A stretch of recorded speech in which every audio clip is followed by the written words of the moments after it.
अगर हमें साधु पुरुषों का संग मिले और नाम जब चलता रहे, तो सब सामर्थ आ जाएगी। क्योंकि आनी नहीं है, आप में जागृत होनी है। देखो प्रभु है ना ये, हम प्रभु के अंश हैं, अब हमें और क्या चाहिए? बस उनको भूल गए हैं और बाहरी शरीर को मैं मान लिया है और जगत के भोगों को सुख मान लिया है। बस मान प्रतिष्ठा जगत भोग, यही हमारी ताकत को कम कर दिए हैं, मतलब विस्मृत कर दिए हैं। अगर ये जागृत हो जाए, तो काम, क्रोध, लोभ, मोह, मद, मत्सर ये हमारी ही सामर्थ्य से सामर्थ्यवान है।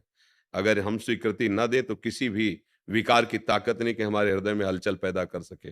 देखो आप ही स्वीकार करते हैं, मैं भोगूँगा ये विषय, जबकि ये चाल मन की और इंद्रियों की है।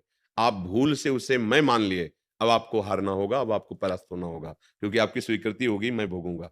अगर आप ये ध्यान रखें कि ये इंद्रिय और मन का विषय है, मेरा नहीं, और धर्म विरुद्ध मैं इन्हें भोगने नहीं दूँगा, क्योंकि मेरा शासन है इनके ऊपर और हमारे ऊपर शासन मेरे गुरु का, गुरुवाणी का, भगवत शास्त्रों का है, इसलिए ऐसा नहीं होगा।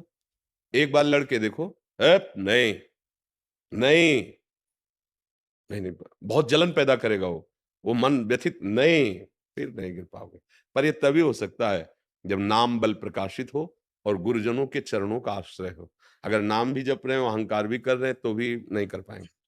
इसीलिए सद्गुरु चरण आश्रय लिया जाता है संत महात्माओं का, कि आपके वचन से, आपकी कृपा से, क्योंकि ये जो अहंकार है, ये वहीं गलित होता है। तिनकी संगति रहत जाति कुल मद सब नंसै। जब तक हमारे हृदय में कोई भी अहंकार रहेगा, तब तक हम विकारों को दबा नहीं पाएँगे। अहंकार के महल में ही ये सारे विकार सुरक्षित रहते हैं, इसीलिए हमारा प्रहार हो नहीं पाता और हम पर प्रहार कर देते हैं।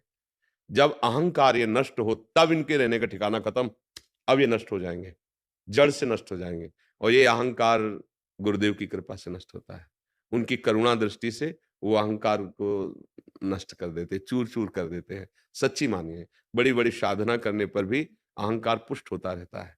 विद्या, रूप, महत्व, कुल, धन, यौवन, अभिमान, शठकंटक देखे जहाँ, लाए न भक्ति निदान, लाए न भक्ति निदान, स्वांग सब नगर नार के, विषयीन हाथ बिकाए, नहीं रिझवन भर। ये बड़े महापुरुष के वचन है कि अगर कोई भी अहंकार है, विद्या का, रूप का, गुण का, महत्व का, जाति का, कोई भी अहंकार है, तो भक्ति महारानी आपके हृदय में नहीं रहेंगी।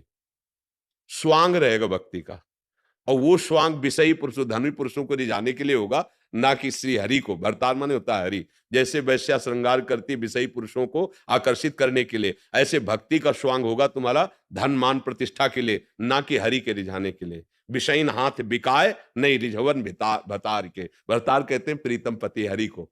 तो ये अहम जो है जब तक है, तब तक हमको ये परास्त करता रहेगा। इसीलिए भगवान, भगवान के प्रेमी जन, इनका चिंतन, इनकी शरणागति, इनके मुख से निकले वचन वही सामर्थ्य दे रहे हैं, ऐसा मानो। जैसे आप कह रहे 4 महीने से मैं भजन, तो मुझे आपके वचनों ने भजन में लगने की प्रेरणा भी दी और सामर्थ्य दी और विषयों को देखने की सामर्थ्य दी। मन कब विषयों में जाता है ये सामर्थ्य दी, तो अब आगे जीतने की भी सामर्थ्य दे देंगे, मुझे चिंता क्या करनी।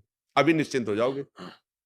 कोई भला आदमी तुम्हें निमंत्रण दे, चाहे वो फ़ोन से दे, चाहे चिट्ठी भेज दे, चाहे स्वयं कोई आदमी भेज दे, समझना बात। अब आप आ गए उसके निमंत्रण में, उसने पत्तल बिछा दिए, दोना डाल दिए।